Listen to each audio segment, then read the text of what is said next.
If you've ever been pregnant or thought about it, you've probably been told what not to eat.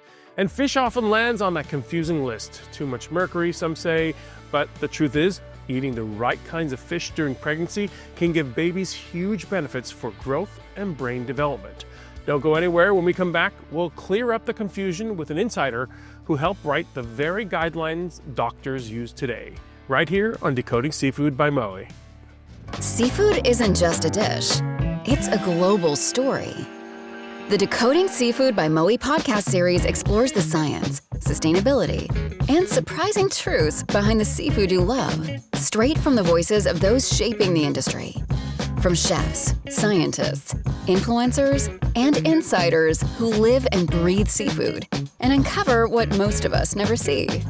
Hosted by Chef George Duran, you can find Decoding Seafood here on your favorite platform and at Mowi Salmon TV on YouTube. This is Decoding Seafood by Mowi. I'm your host, George Duran. My guest today is Phil Spiller, who spent decades at the FDA shaping the advice on fish and pregnancy that parents and doctors still follow today. He's here to explain why fish belongs on the plate during pregnancy and how to eat it safely. Phil, thanks for being on the show. All right, you've come to this conference and you're talking about the importance of eating more seafood when you're pregnant. What has been a more recent discovery that you found that you want to tell our listeners? That pregnant women are not eating enough. We know that from the results over the course of this century that have accumulated from a rather large number of research studies that have been conducted in the United States, Europe, Japan. We're now totaling about 33. The studies have looked at the relationship between mothers eating seafood and how it affects their children's cognitive development at some time after they're born, but at some age, all the way up right now through about 9 years of age.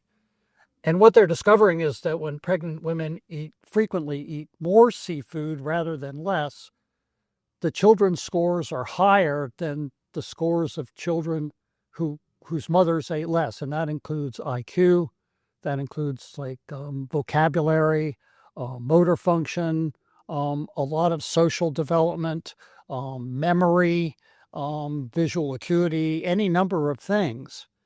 And so we can compare how much fish the mothers ate when the children did well against how much fish pregnant women typically eat now. And the difference is rather substantial by several numbers of servings per week. That's amazing, because when my wife was pregnant about 15 years ago, what you heard was take it easy with the deep sea fish, take it easy with the mercury, don't get too much into the swordfish, and so on and so forth. That was wrong, right? Am I right? It was precautionary at the time. It made sense based on the information that was available. No one knew exactly how much fish to eat or not to eat because the fish consumption studies that exist today that I've just described, for the most part, had not yet been conducted. There's just been a big surge of it. What we've discovered is that in those studies involving over 300,000 mother-child pairs, they couldn't find any harm. Amazing. That certainly has surprised a lot of people, including myself. I would not have expected it. Right now, pregnant women eat typically somewhere around maybe 2 ounces a week. And the amount of seafood in the studies were in that range at the low end. But then in the study populations, it was just whatever the people in the population were eating. And the amounts tended to go up to 20 ounces a week, 30 ounces a week, 40 ounces a week. To amounts of fish that I just never realized people actually eat. It was one study, totally legitimate, by very, very senior scientific people. At the top end of their cohort, they were looking at people that actually ate somewhere around 100 ounces a week. I don't know how you do that, but I believe it. But in all of those studies, they frequently found benefits at those high levels and never found harm.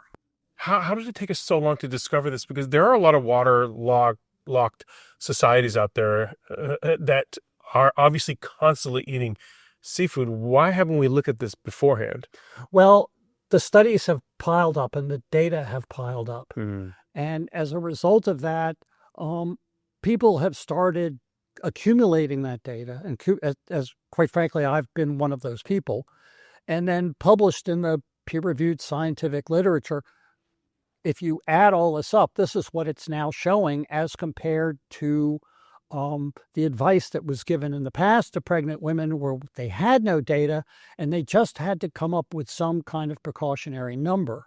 And so around 2001, and I was there, I was part of that as part of the Food and Drug Administration, FDA was under a lot of pressure to warn pregnant women not to overeat because there may be some significant problem from methylmercury. They didn't know whether there was or there wasn't, but if you don't know and there's a lot of concern, a lot of times when children are involved, you go ahead and make a precautionary recommendation. The precautionary recommendation was don't eat over 12. And of course, that's 12 ounces. 12 ounces, yeah, Right. Excuse me. Thank you for Yeah. clarifying that. It's 12 ounces a week. And so a number of researchers started using 12 ounces a week as a target. They said, well, we're going to compare in this particular body of pregnant women in a particular location what the effects on their children were for those that ate more than 12 and for those that ate under 12. A very pioneering study of data from the United Kingdom in a big, big database. They found that the pregnant women that ate on average over 12 their children seemed to do better than when they ate none, and even better when they ate under 12. And that basically changed the arc of my career. We were thinking of methylmercury, that fish basically are like mercury pills. Right. You That's what we always thought. That's Yes. right. And that's what we thought. And when we saw what the data were now coming in and showing, we went, wait a second, we got to take this into account. And so consequently, we ended up going to the United Kingdom and acquiring data from this huge database that was producing this kind of evidence. Researchers were mining from the database, and when they looked at the data, this is what the data was showing. Well, we wanted to see it for ourselves, and we saw it. We'll be back after this break. Mowi salmon comes ready to cook, ready to grill, ready to season, or pre-seasoned, and ready to eat. And an assortment of flavors for an assortment of people. Mowi salmon. Yeah, why wasn't it as easy as checking blood levels and really seeing how much it was affecting the babies or the moms? The blood levels won't tell you. They will tell you what the exposure is. Blood levels and hair levels, how much mercury they have in their system. You and I, by the way, if we took hair samples and gave it to a lab, we would find mercury in our system. Everybody that you know would find mercury in their system. But the exposure was not the question. The question was, what is the effect of the exposure? What is it having? And these things are so subtle that, no one takes their child to the ER and says, I think he's lost an IQ point. Right. That doesn't happen. Or doing blood panel tests, out of nowhere. Well, what you have to do is you have to take a look at how much fish the mother ate, or what their exposure was to methylmercury, or both, preferably both.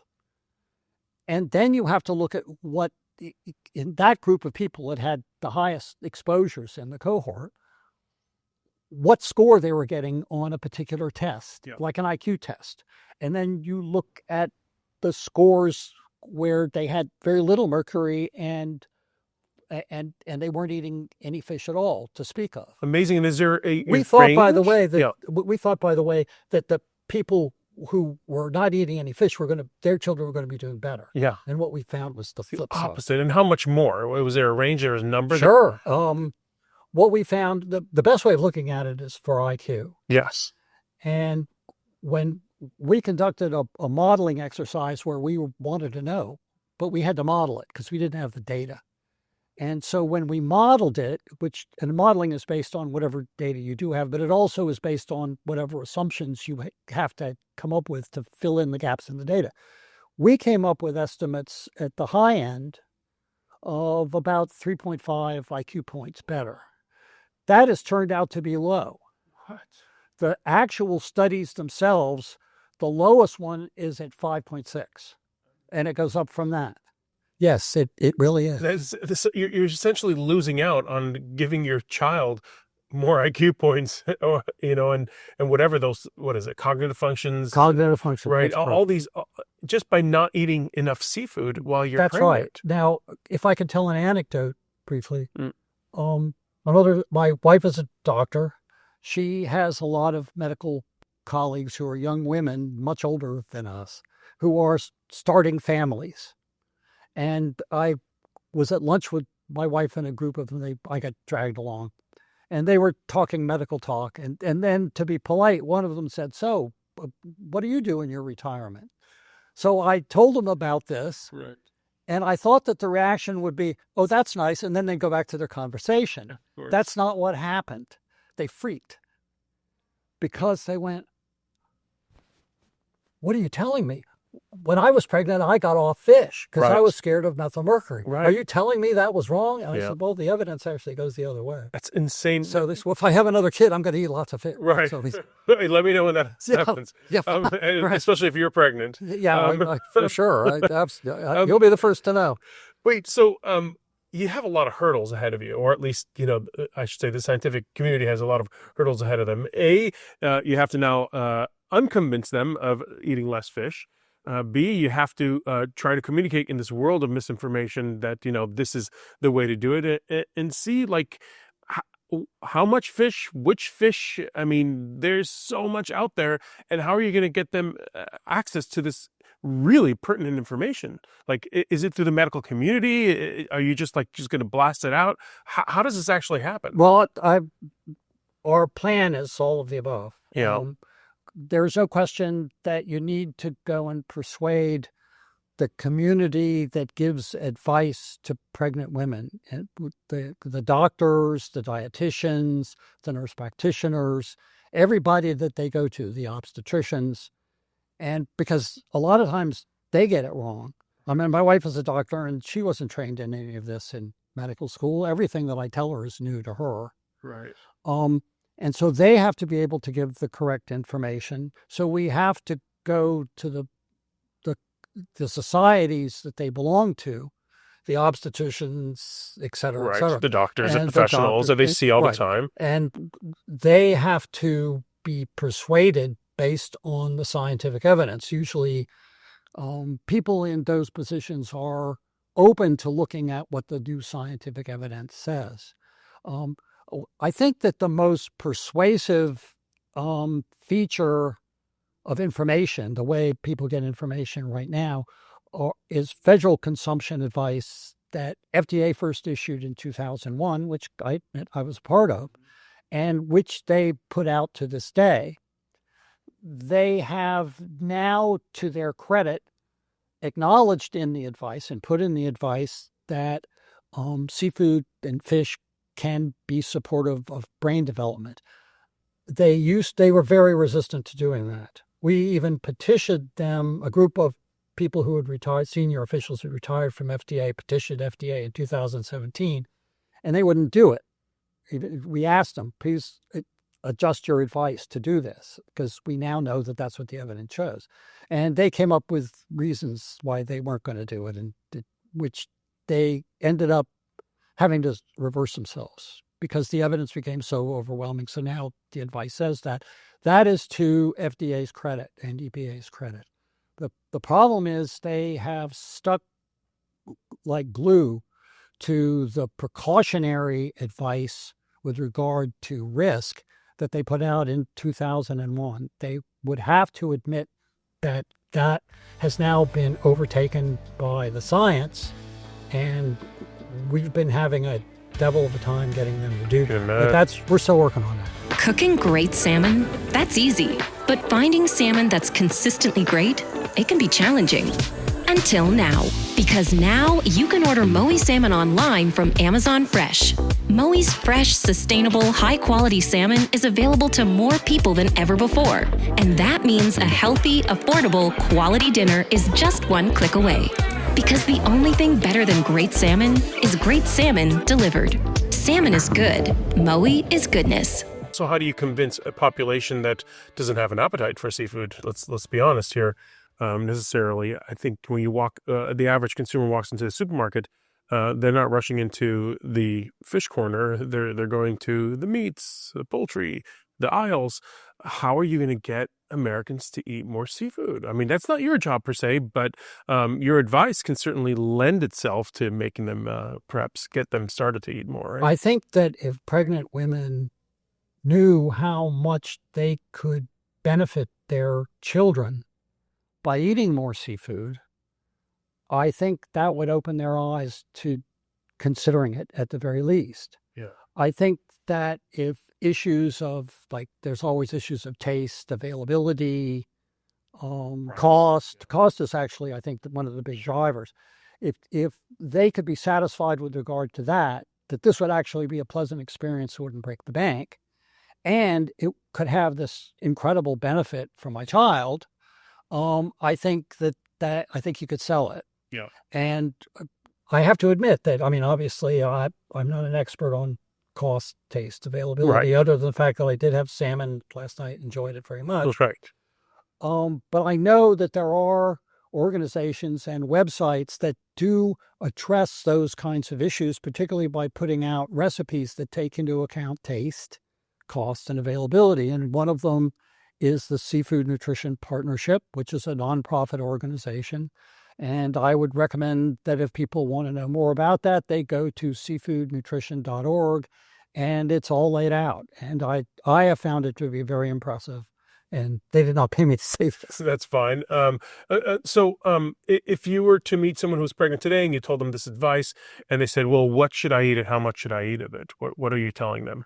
I would recommend to them that they eat whatever mix of seafood that they like. They're looking for the omega-3 fats mostly, right? But the studies, this is really interesting. The 30 studies that found the benefits, these were real world appetites. These were not controlled studies where they controlled the diets of the women. Women ate whatever they wanted. And so they are essentially eating mixes of fish. And we're sure that a lot of the fish, they favored fatty fish that were omega-3 rich, and they favored other fish because they liked them and because they happen to be available on their local markets. So I think it's okay to replicate that kind of behavior in advice. Eat a mix of fish. Since the studies were basically involving fish that people could purchase locally at their local supermarkets or eat at restaurants, try to eat as much of that as commercially available fish as possible. Make sure that you eat at least some, if not a lot, of fish with omega-3 fatty acids in it. As an aside, for those people who like to go fishing and they engage in recreational catch in freshwater bodies, Yes. So that we're talking about freshwater fish that are not typically sold commercially or raised in aquaculture, those fish have not been adequately studied, in my opinion.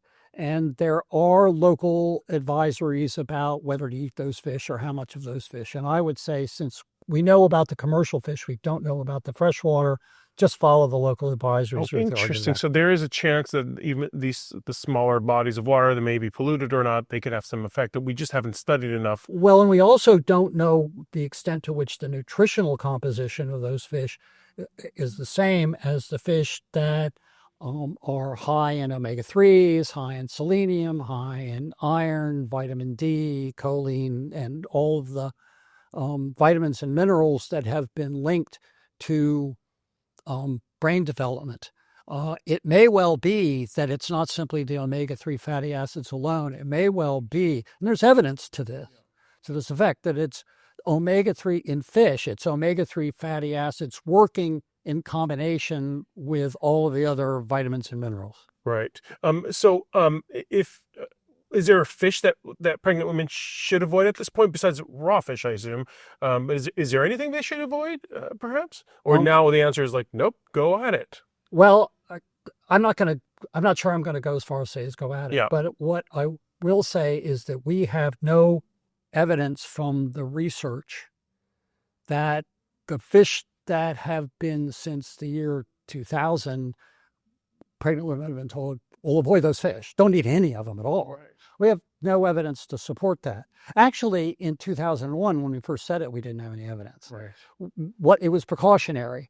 We knew that there were some fish that were the highest amounts of commercial fish Right. in mercury, and we got to wondering, should we give the same advice for them as we're giving for all the other fish? Right. Maybe we should tell pregnant women to eat less of those fish. Well, okay, maybe we should. And then one of our scientists said, it would just be easier for them to remember if we told them don't eat any while you're pregnant. Right. And that's how the list of avoids. Amazing. It wasn't because we had evidence that if you eat just one of these fish, your child is at risk. It's because we thought it might be easier to remember. And over the course of the century, that has taken on a life of its own.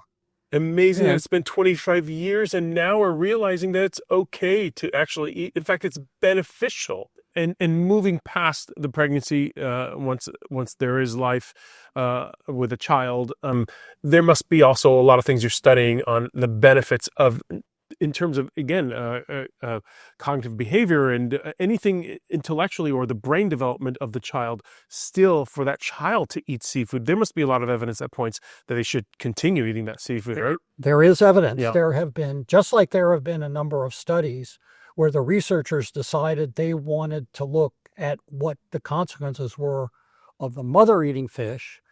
There are other studies where the researchers decided they wanted to look at the consequences of the child eating fish.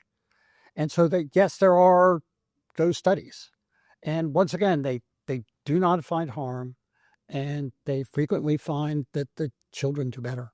Amazing. And I think you tried to ask me, and I answered it. What are we talking about in terms of the age of these children? Yes. And the answer to that is that the studies basically take the children as they can, because the studies are longitudinal, so they go on for years and years. But eventually it's like, okay, we got to finish the study and publish. And by that point, the children are somewhere around 8 or 9 years old. So that tends to be the upper age. There is one outlier study where they took a look at the adolescents. I guess you're an adolescent at age 14. And they looked at 14-year-olds and found that they benefited. There was a beneficial association between what their mothers ate 14 years earlier and what effects it appeared to have on their neurodevelopment. That's an important point, because one of the big questions is, how long does this benefit stick with you? And I guess we will know as time goes by and studies look at the children as they grow up. And that's an important thing. Right now, I can tell you through childhood, primarily through age 9. Yeah, and also as we age as well, we're going to need more of these nutrients inside of us. I know this personally as fact. That's amazing. No one is talking about how fish or seafood is like that miracle protein that's right in front of us, and we just need to, a lot of people are, yeah, but there are issues that people are addressing right now of how to message this. And I personally have plans to consult with messaging experts. I don't regard myself as a messaging expert at all. And how best to put all of this out and say it from extremely credible, reputable sources so it starts to penetrate. I mean, the fear factor with regard to eating seafood during pregnancy is extremely ingrained right now, as you point out. right. And so a lot of thought has to be given, and a lot of patience, I guess, to how to finally switch that and have the reverse become ingrained. Well, maybe that's the term right there, fear factor, and why not reverse that fear factor and kind of say, you want smart kids, eat more fish, and that's the end of it. You don't want very smart kids, don't eat fish. I mean, this whole culture has been run by fear, and maybe that's kind of how you get them going. I mean, we go into all these nutritional supplements and the foods, and you go online, forget it, you will get lost with the fear factor that they're using to make you buy things, eat things that perhaps you may or may not need. just so you live longer and a healthier life. But this is now the start of life. How do you explain to parents, you want to raise smart children, eat more seafood, period, and that's it? That's right. Boy, that's quite a hurdle to jump over, and I wish you We know that. I wish you a ton of luck. I hope we're here at Decoding Seafood can also get that messaging out, because especially after the science symposium today, I am floored as to how the importance of feeding seafood to my children even today, and I wish I knew this 2001. I've heard so many people say that now that it's really quite true. So I take it we persuaded you. Okay, good. Yes, you did. Phil, thank you so much. Phil Spiller, thank you again, really, for being on that podcast.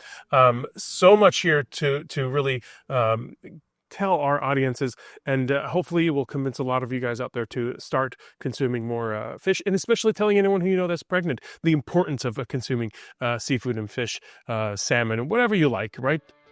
Well, a mix. I agree with that completely. Yeah, absolutely. But thank you for inviting me. I really appreciate it. It's been a pleasure. Thank you so much. Thanks, Phil Spiller. And folks, if you want to learn how to cook some of this fish and some of the salmon with Decoding Seafood by Mowi, we have a YouTube channel. It's called Mowi Salmon TV. If you go to YouTube, it's called Mowi Salmon TV. We have tons of recipes, how-tos, hacks, tips on how to cook salmon that tastes delicious and can serve to your friends and your families and your kids. Go check it out right there on YouTube. In the meantime, feel free to subscribe to this podcast, Decoding Seafood by Mowi, wherever you subscribe podcasts. I'm George Duran. Till next time.